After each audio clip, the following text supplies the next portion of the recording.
Assalamualaikum warahmatullahi wabarakatuh. Perkenalkan, nama saya Dinda Citra Sulistyo dengan NIM 415230-151. Di sini saya akan menjelaskan soal-soal ujian tengah semester. Yang pertama itu, kita disuruh ngejelasin artikel. Jadi, bab satu pendahuluan artikel tentang Attention is All You Need itu memperkenalkan arsitektur baru yang bernama Transformer dalam bidang Natural Language Processing atau NLP. Model ini dibuat untuk mengatasi kelemahan model sebelumnya seperti RNN, LSTM, dan GRU yang memproses data secara berurutan sehingga training menjadi lambat dan sulit memahami hubungan yang berjauhan. Transformer menggunakan machine sebagai komponen utama tanpa melakukan RNN maupun CNN. Dengan pendekatan ini, seluruh kata dalam kalimat dapat diproses secara paralel sehingga proses training menjadi lebih cepat dan model lebih baik dalam memahami konteks kalimat. Transformer berhasil memberikan performa yang baik pada tugas penerima bahasa dan juga menjadi dasar bagi model modern seperti GPT dan BERT. Bab 2, background latar belakang teorinya itu diperkenalkan sebelumnya, transformer dikenalkan sebagai besar model sequence to sequence, yaitu menggunakan arsitektur encoder-decoder sebagai berbasis RNN. Encoder bertugas mengubah input sequence menjadi representasi vektor, sedangkan decoder yaitu output berdasarkan representasi tersebut. Namun proses komputasi dilakukan secara sekuensial, sehingga training menjadi lebih lambat dan sulit diparalelkan. Model juga kesulitan memahami hubungan kata yang jaraknya jauh. Nah, beberapa penelitian menggunakan CNN untuk meningkatkan kecepatan proses training. Meskipun lebih cepat dibanding RNN dan CNN, masih memiliki keterbatasan dalam menangkap dependensi jangka panjang. Untuk mengatasi masalah tersebut, digunakan attention machine Mensin yang memungkinkan model fokus pada bagian input yang paling relevan tanpa bergantung pada jarak posisi kata. Bab 3 itu ada model arsitektur. Nah, yang pertama ada arsitektur transformer, yaitu menggunakan struktur encoder-decoder yang terdiri dari beberapa layer identik. Encoder terdiri dari 6 yang masing-masingnya memiliki multi-head self, attention, dan feedforward network. Self-attention memungkinkan setiap kata berhubungan langsung dengan semua kata lain dalam kalimat sehingga model mampu memahami konteks secara global. Feedforward network digunakan untuk memproses hasil attention melalui transformasi nonlinear. Setiap sublayer dilengkapi dengan residual connection dan layer normalization. Residual connection membantu menjaga informasi dari layer sebelumnya agar tidak hilang selama proses training. Sedangkan layer normalization membantu menjaga stabilitas distribusi data. Decoder juga terdiri dari 6 layer, tetapi memiliki tambahan encoder-decoder attention yang menggunakan decoder mengambil informasi dari encoder. Selain itu, decoder menggunakan masking pada self-attention agar model tidak memiliki token masa depan saat proses prediksi berlangsung sehingga tetap bersifat autogresif. Nah, selanjutnya di sini ada gambar. Pada gambar arsitektur transformer, bagian kiri ini merupakan encoder dari bagian yang kanan. Yang kanan itu merupakan decoder. Nah, encoder itu menerima input sentence lalu mengubahnya menjadi representasi fitur. Decoder menggunakan representasi tersebut untuk menghasilkan output sequence secara bertahap. Setiap layer encoder dan decoder terdapat self-attention, normalization, dan juga feedforward network. Gambar tersebut menunjukkan transformer tidak menggunakan proses berulang seperti RNN, tetapi seluruh input diproses secara paralel menggunakan attention machine. Selanjutnya ada attention machine, yaitu inti dari transformer yang memiliki model menentukan hubungan penting antara kata dan juga kalimat. Mekanisme ini menggunakan 3 komponen utama, yaitu query, key, value. Perhitungan attention menghasilkan buat perhatian yang digunakan untuk memahami konteks kalimat secara keseluruhan. Transformer menggunakan multi-head attention, yaitu berupa attention yang berjalan paralel untuk mempelajari berbagai hubungan kata seperti sintaksi, semantik, dan juga struktur kalimat. Hasil dari seluruh head kemudian digabung menjadi representasi akhir yang lebih baik. Ini gambar attention machine yang terlihat proses bagaimana query dibandingkan dengan key untuk menentukan hubungan antar kata. Normalisasi untuk menghasilkan attention weight. Attention weight itu kemudian digunakan untuk menghasilkan output yang telah memperhatikan konteks kalimat. Pada gambar ini itu terlihat terlihat proses attention berjalan secara bersamaan, lalu hasilnya digabungkan kembali menjadi satu representasi akhir.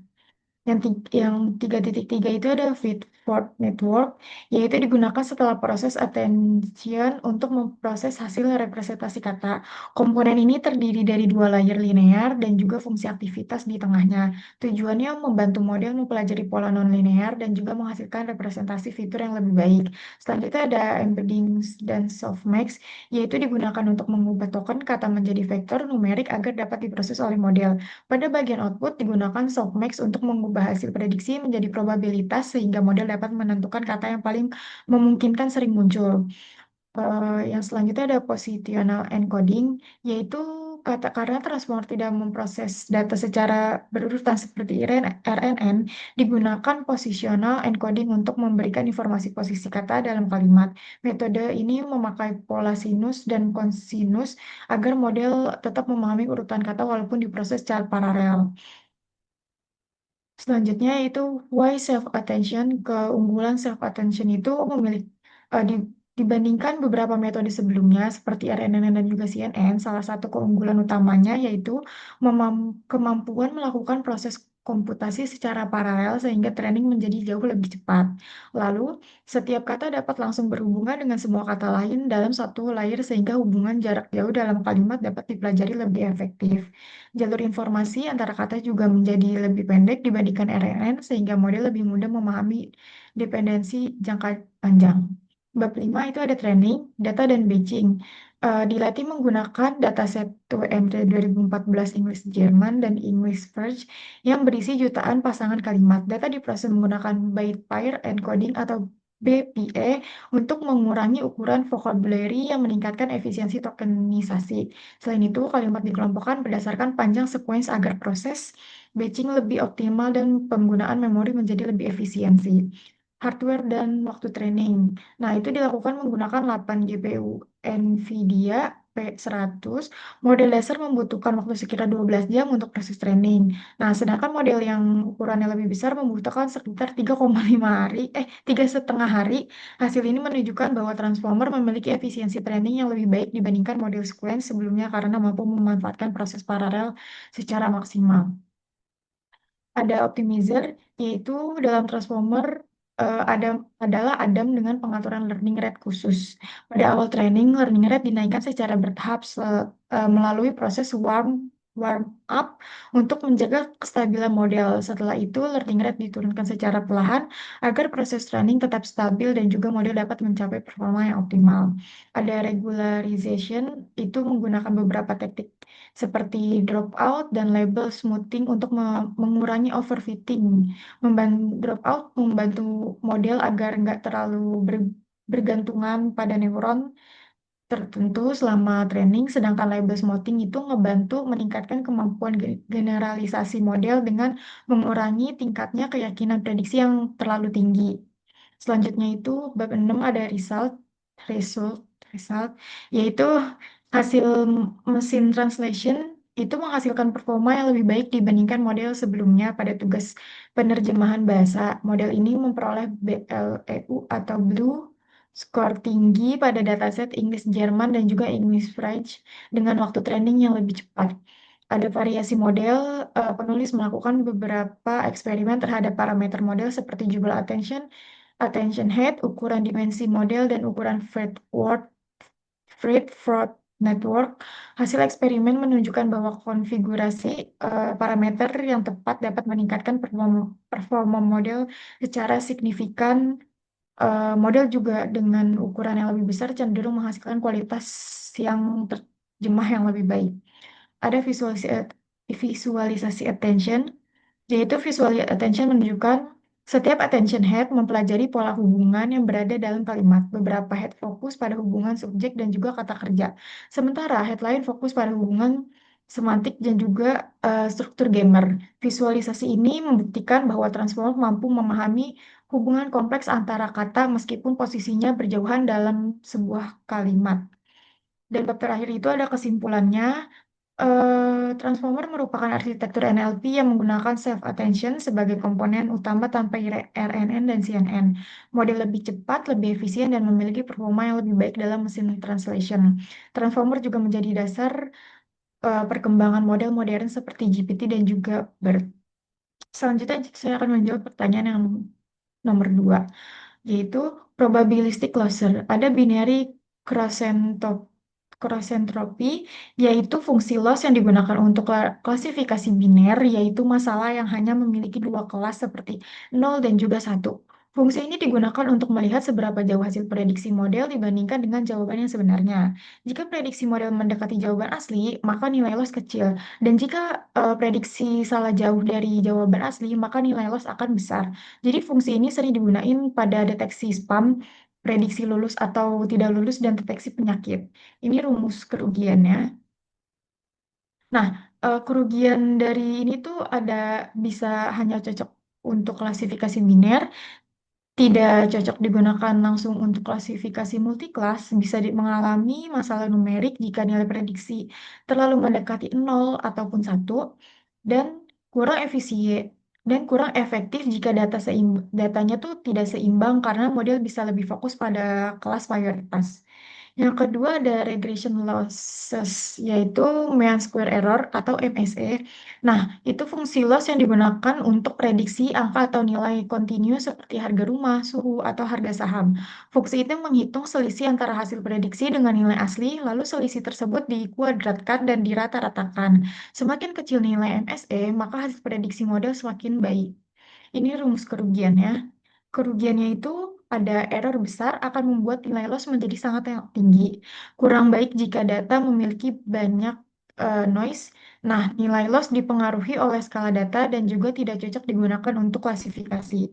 Yang terakhir ada hing loss, yaitu fungsi loss yang biasanya digunakan pada metode SVM untuk klasifikasi biner. Fungsi ini membantu model membuat batas pemisah antara kelas menjadi lebih jelas. Jika prediksi sudah benar dan cukup jauh dari batas pemisah, maka loss akan bernilai nol. Namun jika prediksi salah atau terlalu dekat dengan batas, maka model akan mendapatkan penalti. Ini rumus fungsi kerugiannya. Kerugiannya yaitu ada label data harus berbentuk min satu dan satu, tidak menghasilkan output probabilitas, kurang efektif jika data sulit dipisahkan secara linear, dan jika prediksi sudah melewati margin, model tidak belajar lebih lanjut. Selanjutnya saya akan menjelaskan soal nomor 3, yaitu gimana sih cara saya membuat animasi menggunakan AI. Nah, yang pertama, saya itu menggunakan aplikasi Pipit AI.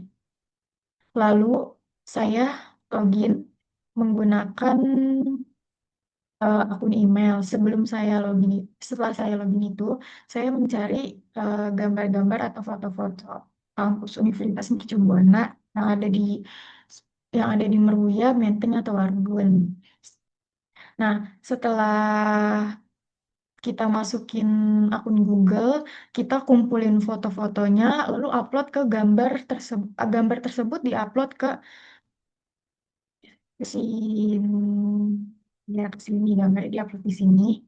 Lalu nanti setelah itu saya membuat prompt yang berisi deskripsi, gaya animasi seperti sinematik, gaya bahasa sopan gaul, serta ditambahkan musik. Nah, setelah promptnya selesai dibuat, saya menyalin prompt tersebut, lalu saya masukin ke kolam prompt di Pipit AI. Setelah itu, AI akan memproses gambar dan juga mengubah menjadi video animasi secara otomatis sesuai instruksi yang saya berikan. Nah, setelah proses pembuatan animasi selesai, video langsung disimpan dan diekspor dalam kualitas yang HD. Nah, hasil akhir video kemudian digunain nanti akan diupload ke media sosial saya di Instagram. Selanjutnya saya akan menjawab pertanyaan yang nomor 4. Itu ada 3 alat visualisasi data berbasis AI. Yang pertama ada Microsoft Power BI. Nah, itu tuh aplikasi visualisasi data dari Microsoft yang digunakan untuk membuat laporan dan juga dashboard secara interaktif. Aplikasi ini membantu pengguna memahami data dengan lebih mudah melalui grafik dan tampilan visual yang menarik. Nah, Power BI juga sering digunakan di dunia bisnis karena dapat terhubung langsung dengan aplikasi Microsoft lain kayak Excel, Azure, dan juga Teams. Fitur utamanya yaitu ada Microsoft Copilot atau AI itu menghasilkan visual, ringkasan naratif, dan juga formula DAX dari pemerintah bahasa sederhana, plain English. Q&A atau natural language, kemampuan bertanya tentang data dalam bahasa alami dan juga mendapatkan jawaban visual secara instan. Yang terakhir ada integrasi ekonomi ekosistem Microsoft terhubung dengan Excel, Teams, Azure, SharePoint, dan juga Dynamics 365. Kelebihannya itu ada banyak sih sebenarnya, tapi saya ambil tiga, yaitu mudah digunakan terutama bagi pengguna Microsoft, integrasi sangat kuat dengan produk Microsoft lain, memiliki fitur AI modern seperti Copilot dan juga Q&A. Kekurangannya itu ada visualisasi kurang fleksibel dibandingkan Tableau. Performa dapat menurun pada data yang sangat besar, lebih optimal digunakan dalam ekosistem Microsoft. Yang kedua ada Tableau by Salesforce. Penjelasannya itu aplikasi visualisasi digunain untuk mengubah data menjadi grafik atau dashboard interaktif yang mudah kita pahami. Aplikasi ini tuh banyak dipakai oleh analisis data karena memiliki tampilan visual yang menarik dan fleksibel untuk mengolah data yang kompleks. Fitur utamanya itu ada Tableau Pulse atau fitur AI yang menampilkan insight yang dipersonalisasi dan juga cerdas. As data, kemungkinan pengguna mengetik pertanyaan dalam bahasa alami dan mendapatkan jawaban yang visualisasi. Ya, terakhir ada explain data, menjelaskan faktor-faktor di balik satu titik dan menggunakan model statistik. Kelebihannya itu ada visualisasi sangat fleksibel dan juga menarik, mendukung data dalam skala yang sangat besar. Kan kalau misalkan tadi yang Microsoft Power BI itu kan dia nggak bisa datanya yang besar. Kalau misalkan Tableau itu dia bisa pakai data yang besar. Banyak pilihan grafik dan juga kustomisasi dashboard. Kekurangannya itu ada kurva belajar lebih sulit untuk pemula, membantu spesifikasi perangkat yang cukup tinggi, beberapa fitur lanjut memerlukan pelatihan khusus. Yang terakhir ada Google Locker Studio. Sebelumnya itu ternyata dia adalah Google Data Studio. Nah, itu tuh aplikasi visual dari Google yang digunain untuk membantu laporan dan juga dashboard secara online.